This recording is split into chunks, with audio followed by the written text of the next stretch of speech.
E aí, pessoal, tudo bem com vocês? Será que nós teremos uma nova chance após termos cometido um erro fatal? O que nós podemos hoje aprender sobre esse assunto? Meu nome é Jonas, eu sou bacharel em teologia, pastor evangélico, e nós vamos hoje aprender algo que me perguntam muito, né? As pessoas me abordam e perguntam, olha, eu cometi um erro grave, será que eu terei uma nova chance? Bom, esse vídeo ele se compromete a isso, a esclarecer a você o que a Bíblia Sagrada diz e como Deus age mediante a esta condição. Então nós vamos para o vídeo, mas eu quero te pedir, se inscreva no canal, dê o seu like e nos ajude a avançar com esse projeto. E que Deus abençoe a todos. Um forte abraço. Livro do profeta Jonas, capítulo de número 2, versículo 1 em diante. E orou Jonas ao Senhor, seu Deus, das entranhas do peixe, e disse: na minha angústia, clamei ao Senhor, e ele me respondeu. Do ventre da sepultura eu gritei, e tu ouvistes a minha voz. O profeta Jonas foi um profeta que foi chamado para pregar para uma cidade de uma outra nação. A nação chamava-se Assíria, e a cidade era Nínive, que era a capital desse país. E Jonas, Deus aparece para ele e fala: Jonas, prepara-te e vai até a grande cidade de Nínive e prega contra ela. Diga para que eles se convertam, eles precisam se converter, porque senão eu vou mandar água sobre a cidade, eu vou submergir a cidade por completo.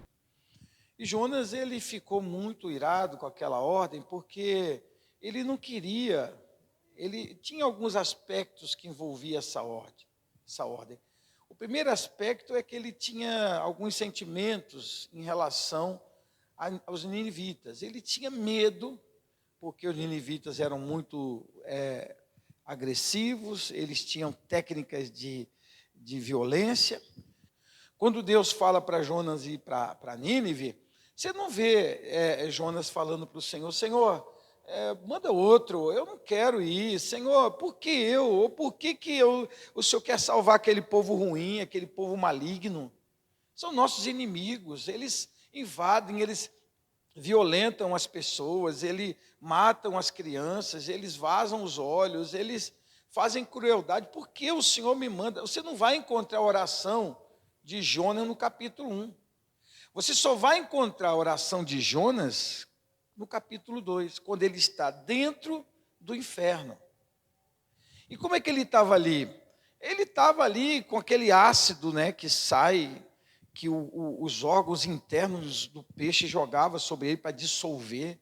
Lá tinha peixes em estado de putrefação, um cheiro horrível, não tinha como se assentar nem ficar em pé o tempo todo, porque lá é escorregadio, e aquele corpo dentro da água, e Jonas ali sem uma condição de descanso.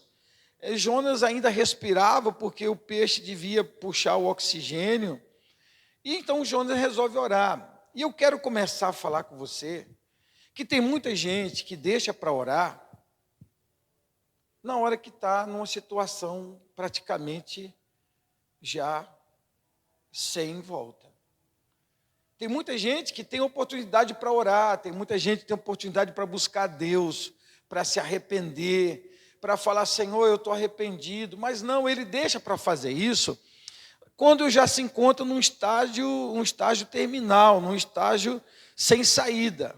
Assim, de pessoas. Olha que Jonas era um profeta, era um homem de Deus, era um homem que conhecia a sua função, porque quando perguntam para ele no capítulo 1, que função é a tua? O que você está fazendo? Você vai para onde? Ele fala: eu sou profeta. Quer dizer, ele era um homem de Deus, ele sabia quem ele era, ele sabia sua identidade, mas ele não ora, ele deixa para orar quando está dentro do inferno, quando o casamento está acabando, quando a loja está quebrada. Ele só deixa para se arrepender quando o seu filho está perdido, quando a doença tomou conta dele. É assim que as pessoas fazem hoje. Aí eles querem entrar em campanha de oração, aí quer entrar, mas antes não orou. E não orou porque aquela notícia que ele recebeu de orar, por pregar por ninivitas, foi de encontro à sua expectativa. Então eu vou chamar Jonas aqui de profeta ressentido. O profeta Jonas deixou o ressentimento invadir o coração dele. Ele deixou aquele sentimento de contrariedade tomar conta do seu coração. Ele fechou o coração para a ordem de Deus, porque a ordem de Deus não combinava com o pensamento dele. Então ele era um homem de Deus ressentido. E assim como pessoas que só deixam para orar no último momento, na hora que estão dentro do Sheol, dentro do abismo, como nós vamos ver daqui a pouco, muita gente também é ressentida.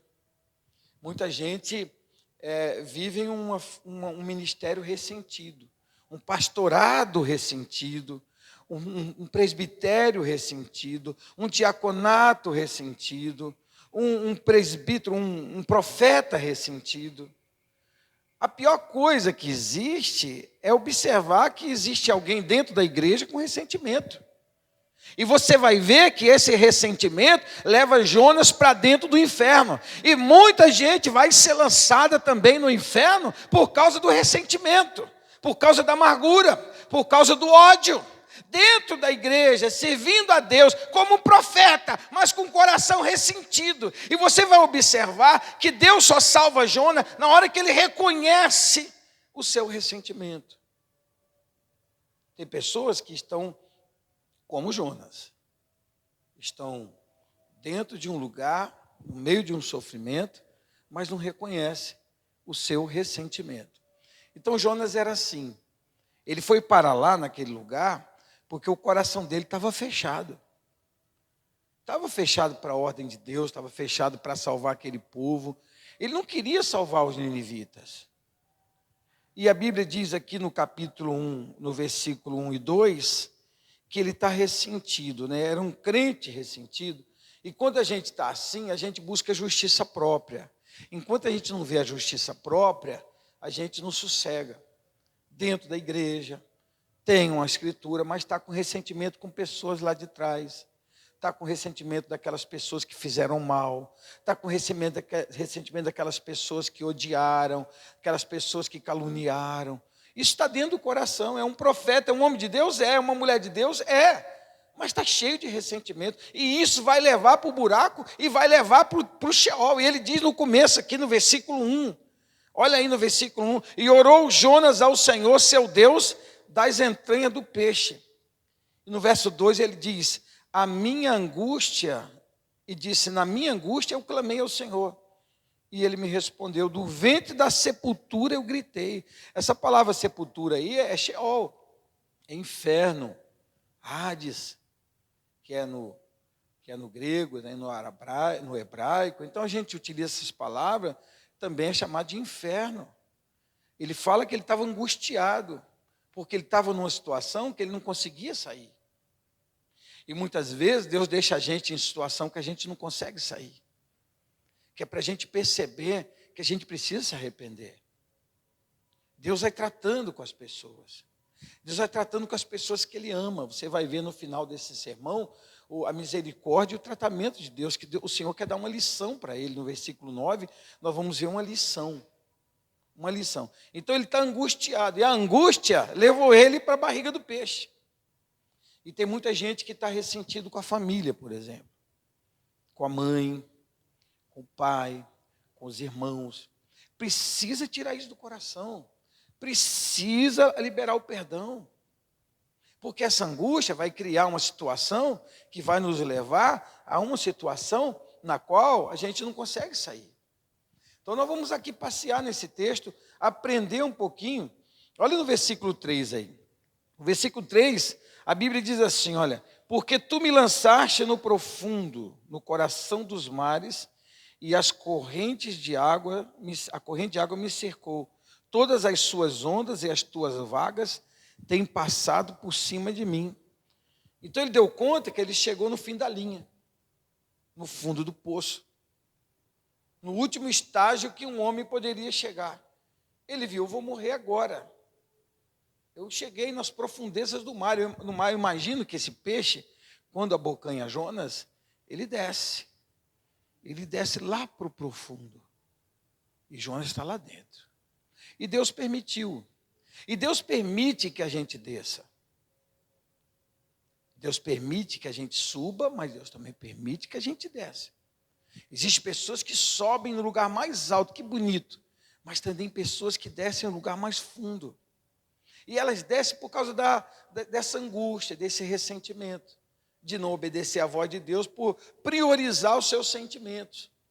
A sua raiva, sua vontade de se vingar, a sua justiça própria, a sua própria razão. Tem pessoas que batem no peito contra Deus e falam, não vou fazer isso. A Bíblia fala de vários homens, Saul foi assim, tantos outros fizeram isso. Pessoas que confrontaram Deus no campo das vontades. Mas Jesus, quando está no Getsêmani, ele fala, mas que não seja feita a minha vontade, mas a tua vontade. Esse é um campo perigoso, que por mais cristão que a gente seja, a gente precisa observar. Por isso que a Bíblia fala aqui no versículo 3, que ele diz, porque tu, Deus, ele está falando que Deus fez isso. Porque tu, Deus, me lançou, está escrito isso aí atrás, não está? Está ou não está? Porque tu me lançaste no profundo do coração dos mares, e as correntes das águas me cercaram. Estava sozinho, um lugar que não tinha mais ninguém, nas profundezas das águas. Então essa aqui é a consequência. Ele está reconhecendo a consequência do erro que ele cometeu. E todo erro tem consequência. Tudo que a gente fala tem consequência. Quando a gente fala uma palavra, olha só, preste atenção. Quando a gente fala uma palavra sobre qualquer pessoa, sobre qualquer coisa, no momento que a palavra sai da tua boca, aquela palavra não é mais tua. Ela vai ser cortada por alguns, e ela vai ser acrescentada por outros, ela vai ser julgada por outros, ela vai ser apreciada por outros. Cada um vai poder colocar alguma coisa em cima da frase que você disse. É por isso que é perigoso a gente falar as coisas. Porque quando a palavra sai da nossa boca, ela não é mais nossa. E as pessoas vão dizer, não, você disse. Eu não disse. Não, você disse. Eu gravei você dizendo, mas não foi isso que eu disse. Não, foi isso que você disse. Sim, a pessoa acrescenta nas suas palavras o que ela quer. Então essa palavra não te pertence mais. Essa palavra não te pertence mais. Agora você vai colher as consequências do que você falou. Você vai ser acusado, você vai ser elogiado, você vai ser aplaudido, você vai ser processado. Porque cada um vai pegar aquela palavra para si. Então as consequências do que a gente faz na igreja, do que a gente faz na família, do que a gente faz na nossa vida, tudo que a gente faz tem consequência. Por isso que Jesus disse que a gente deve ser manso como uma pomba e prudente como uma serpente. Vai falar? Pensa. Vai agir? Pensa. Então ele aqui deu lugar para os seus sentimentos e falou, sabe de uma coisa? Eu não vou para Nínive coisa nenhuma, eu vou para Tarso, eu vou para a Espanha, eu não quero salvar esse povo, não gosto dele, eu quero que eles morram afogados, criança, animal, rei, todo mundo, eu não quero saber desse pessoal, é a minha vontade que eu vou fazer. E aí vem a consequência. Nós somos servos, o servo não tem vontade, só quem tem vontade é o Senhor. O Senhor tem vontade e manda o servo fazer. Se nós somos servo de Deus, nós temos que obedecer a Deus e fazer aquilo que Ele manda a gente fazer. E não aquilo que a gente quer fazer. E você continua observando, fala que um turbilhão, as águas turvas, as ondas passaram sobre minha cabeça. Isso está escrito no versículo 3. Um turbilhão, um redemoinho de água, entrava para dentro do peixe, mexia e o peixe mergulhando, ele era o universo do peixe, daquele peixe, era o universo, as profundezas das águas, um grande peixe, mas não era o universo de Jonas. Deus não fez o Jonas, o profeta, para viver ali. E muitas pessoas estão vivendo num lugar que não era para estar vivendo, estão experimentando que não eram para estar experimentando, estão sofrendo consequências que não era para estar sofrendo. Mas por que estão, pastor? Porque são ressentidos. Porque não dão valor para a sua própria para a vontade de Deus, sim para os seus próprios sentimentos. Aqui no versículo 4, ele começa a falar uma coisa interessante. Ele fala assim, ó: então eu disse, lançado estou diante dos teus olhos. Ou seja, eu fui expulso da presença de Deus. Lançado, alguém me lançou. Eu fui expulso. Ele reconhece que Deus expulsou ele da presença. Que Deus não estava mais com ele. Que Deus não falava mais com ele. Que Deus não andava mais com ele. Um profeta costuma escutar a voz de Deus. O sacerdote costuma escutar a voz do povo. Mas o profeta não. O profeta escuta a voz de Deus e traz para o povo. O sacerdote escuta a voz do povo e leva para Deus. É diferente. Então ele estava acostumado a andar na presença de Deus. Os profetas andavam na presença de Deus. Eles viam os milagres, eles operavam maravilha. E Jonas, filho de Amitai, era um profeta do norte que Deus chamou para profetizar num povo distante. Tinha que ser alguém especial. Não podia ser qualquer profeta. Ele era um cara especial, Deus gostava dele, Deus escolheu ele, Deus amava ele. Por isso que Deus não mandou ele lá porque odiava. Deus nos ama. Quando Deus nos manda fazer uma coisa difícil, é porque Deus gosta da gente. Ele promete estar com a gente, ainda que para os nossos olhos seja algo difícil, mas para Deus Ele nos capacita. Então ele gostava de Jonas, ele amava Jonas. Jonas era especial, era um pregador internacional. Ele foi pregar em outro lugar, em outro país, que falava outra língua. Eles não falavam o hebraico, eles falavam outra língua. Então era alguém especial. Mas agora Jonas falou: ó, Deus me jogou fora da presença dele. Os irmãos têm noção do que é viver sem a presença de Deus? Será que você sabe o que é viver sozinho sem Deus? Não ouvir mais Deus falar, não sentir mais Deus operar? Será que você entende isso? Será que você consegue entender esse nível de coisa? De Deus virar as costas para você e não olhar mais para você, você não escutar mais, não sentir mais a sua presença? É isso que Jonas está falando. Eu fui lançado diante dos teus olhos. Como consequência do meu pecado, Deus tirou a presença dele de mim. Eu estou sozinho agora. Então ele reconhece no versículo 4 a sua culpa. Ele reconhece a sua culpa. Ele reconhece que ele foi culpado. Ele reconhece que ele fez coisas erradas. Ele reconhece, porém, ele reconhece na parte B do versículo que havia uma pequena esperança. Uma esperança lá no fundo, uma esperança que estava escondido lá no fundo, que ainda poderia acontecer, naquele sufoco todo, ele ainda tinha uma esperança que poderia acontecer alguma coisa. Havia uma fé dentro dele. E por maior que seja a nossa luta, os problemas que a gente enfrenta, a gente precisa conservar esse nível de fé.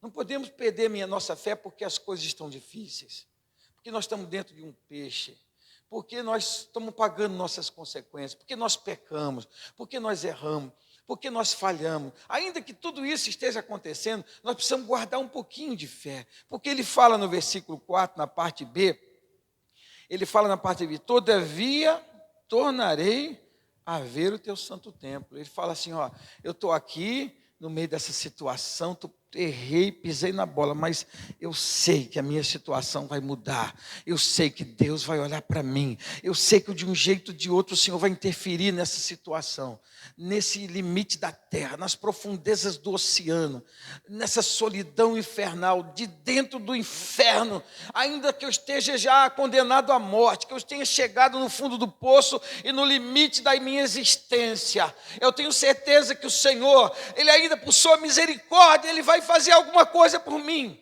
Irmão, não perca a sua fé. Por mais difícil que você esteja vivendo, por mais frustrante que seja a tua situação, continue acreditando em Deus, porque de um jeito ou de outro, Ele pode intervir na sua vida, Ele pode entrar lá onde você está, e pode tirar você da sepultura, como fez com Lázaro. Ele tem poder para reverter qualquer nível de situação que você esteja vivendo. Ele alimenta um pequeno limite de fé no coração. Ele fala, mas eu sei que um dia eu posso entrar no templo de novo. Aí ele começa a falar do templo. É como aquele crente que tinha tudo para ser próspero, mas por conta de suas paixões, por conta de seus pensamentos, ele se deixa levar e ele experimenta o chão, ele experimenta o submundo, e ele lembra da igreja, ele lembra de quando ele servia a Deus, que ele poderia voltar. E quem sabe eu volte para a igreja, quem sabe eu posso resgatar meu ministério, quem sabe. Ele acreditava. Aqui no versículo 5, ele fala aqui no versículo 5, as águas me cercaram até a alma, o abismo me rodeou e as águas enrolaram na minha cabeça.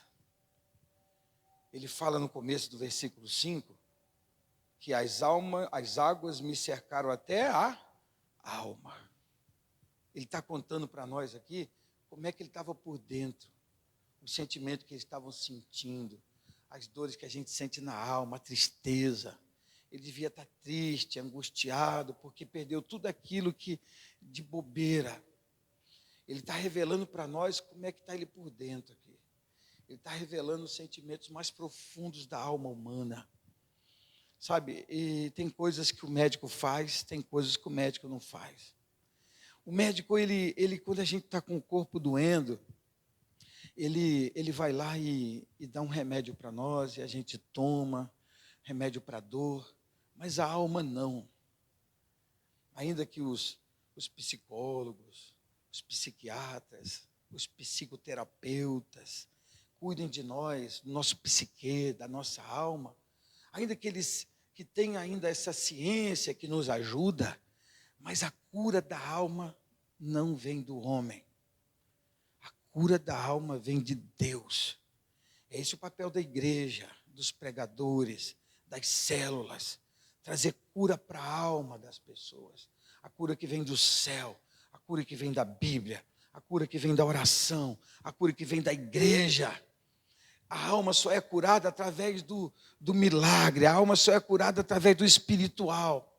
Ele está reconhecendo que as águas passaram por cima da alma dele. Como que a água pode passar por cima da alma de alguém? As águas me cercaram até a alma, ou seja, eu estou angustiado.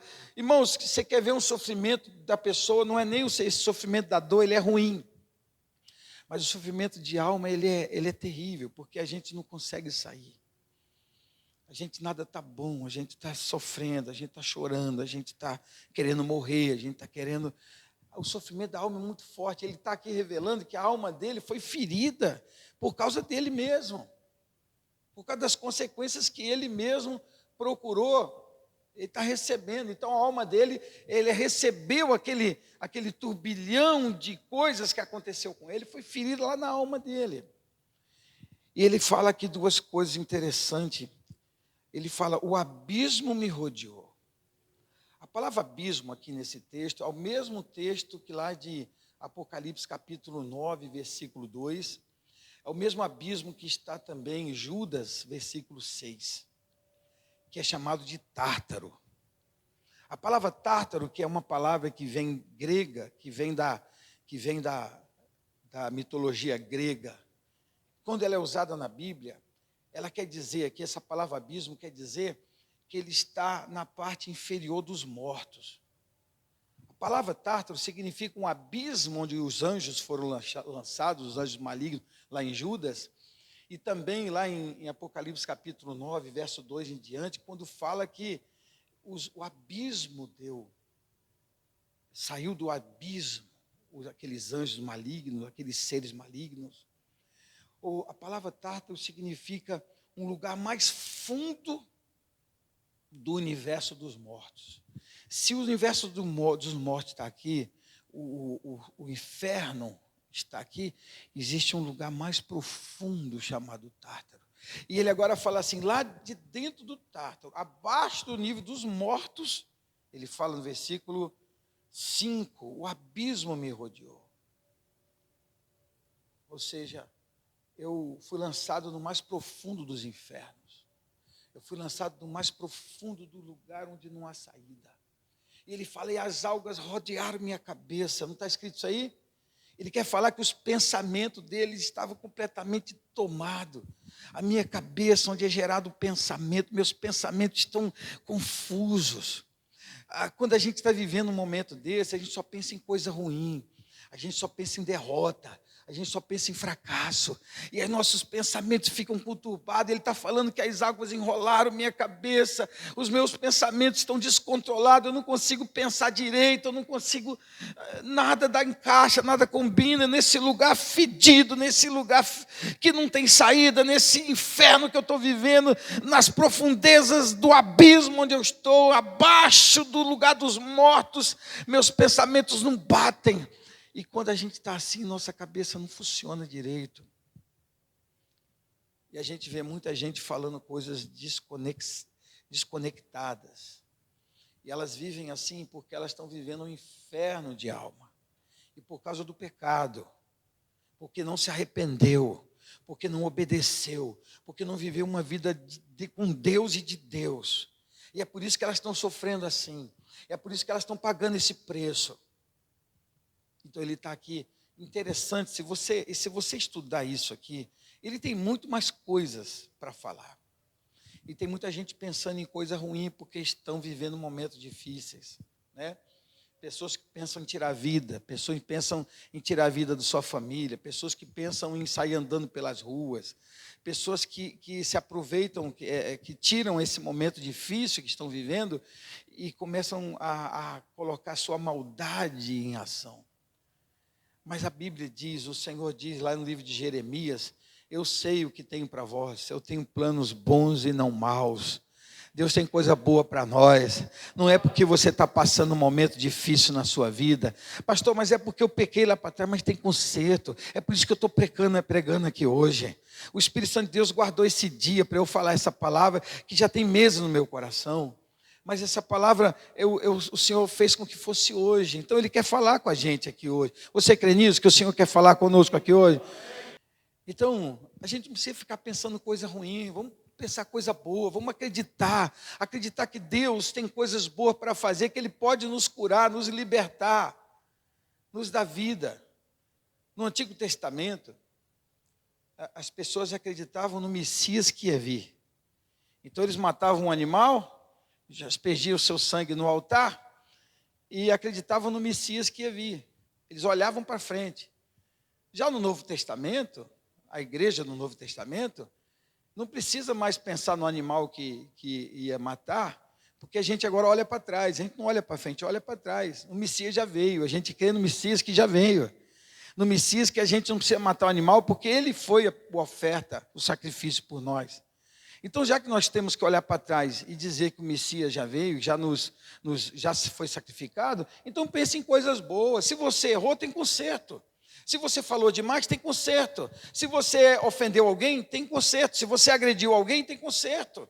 Porque o Messias já veio, Ele já derramou seu sangue na cruz por nós. Então olhe para Cristo, olhe para a cruz de Cristo e receba a cura, e receba o milagre, e receba o perdão de Deus na sua vida. Creia que o Senhor Jesus já te perdoou, que já levou sobre Ele os seus pecados. Então aproveite essa oportunidade e creia no poder da restauração, da reconciliação de Deus na nossa vida.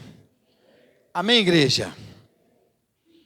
Aqui no versículo de número 6, ele fala assim: eu desci até os fundamentos dos montes, a terra me encerrou para sempre com os seus ferrolhos, mas tu fizeste subir a minha vida da perdição, ó Senhor meu Deus.